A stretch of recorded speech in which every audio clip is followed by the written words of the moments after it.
Last week the Trump administration launched one of the most aggressive attacks on the LGBTQ community to date. On Wednesday, Donald Trump announced via Twitter that after consultation with my generals and military experts, please be advised that the United States government will not accept or allow transgender individuals to serve in any capacity in the U.S. military. Our military must be focused on decisive and overwhelming victory and cannot be burdened with the tremendous medical costs and disruption that transgender in the military would entail. This sudden and hostile move came as a shock to many, including most of the armed forces themselves. Also shocking was the reaction in some secular circles in favor of the ban. Most discouraging is the support for such hate within the humanist community. If you don't support the universal equality of everyone in the LGBTQ community, including transgender individuals, that's what the T stands for, you are not a humanist and this is not up for debate. As the social media coordinator for AHA, I see continual evidence that many people on social media are confused about what humanism is. You see, there are reasons humanists call themselves humanists in addition to calling themselves atheists, agnostics, non-theists, and so on. It's implied and understood that humanists don't simply lack a belief in a God, but hold a strong belief in the greater good of humanity and therefore strive to contribute to the progress of humanity, the planet, and science through activism. The humanist position undeniably includes a deep dedication to social justice and equality for every individual on this planet, no matter their religion, race, gender, sexual orientation, or sexual identity. As a secular organization who works with, is comprised of, and fights for the rights of secular, atheist, humanist, non-religious Americans, we often get lumped in with those who believe that non-belief is enough, that attacking Christianity and Christians will create or at least fill us with some sort of satisfaction. But if that's all we did as humanists, we wouldn't be humanists. We would have to tell ourselves that the religious right doesn't influence every attack inflicted upon the LGBTQ community, women, people of color, and the poor. We'd have to pretend that the GOP isn't passing legislation that is clearly encouraged by religious conservatives, who want to construct the shining city upon a hill where wealthy, white men are securely in control. The two most common social media arguments in favor of the ban either focus on financial concerns or that the idea that transgenderism is a mental illness.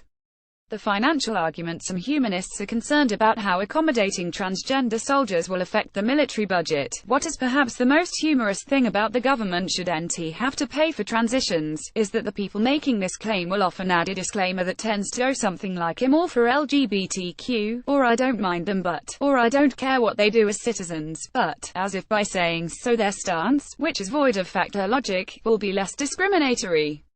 It isn't.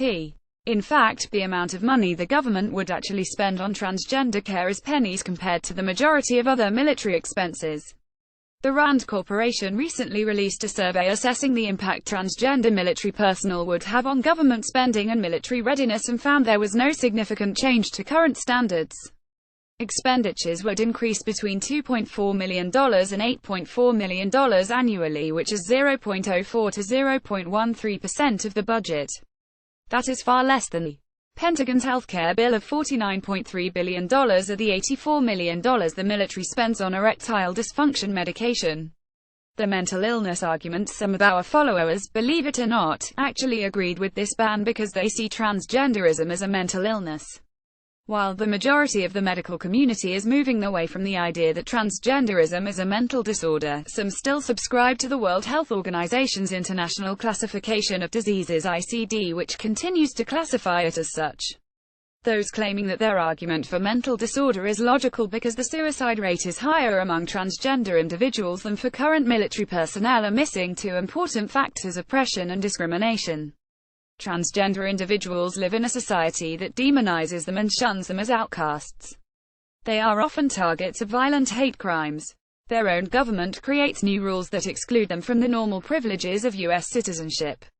Even the supposedly open-minded individuals like humanists and so-called freethinkers claim transgender people have a mental illness. It's pretty simple: you can treat someone like dirt and then punish them for feeling depressed about it.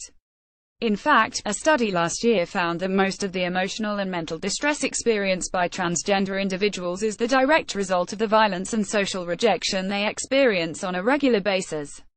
Whether you support the ban because of the imagined financial burden it would place on government spending or because you think transgender individuals are somehow mentally unfit for combat, the Trump administration is relying on people like you to believe these lies in order to gain support for their bigotry. This is a blatant attack against the LGBTQ community. It's fueled by discrimination and false facts and proves their lack of understanding about trans individuals. It's clear hypocrisy when other questionable items in the budget remain without debate or review. Just Thursday, Congress passed H.R. 3219, a bill that increases the Department of Defense budget, spending for fossil fuel research, and spending for military and veteran care. There are already some 1,306,500 transgender men and women in the military. Not all of them will seek gender transition treatment, and some of them have already gone through gender reassignment. And let's also dispel the myth that a lot of them have joined the military simply to get health care. These are men and women who have enlisted to serve our country, and they should be treated with the same dignity and respect as any soldier would.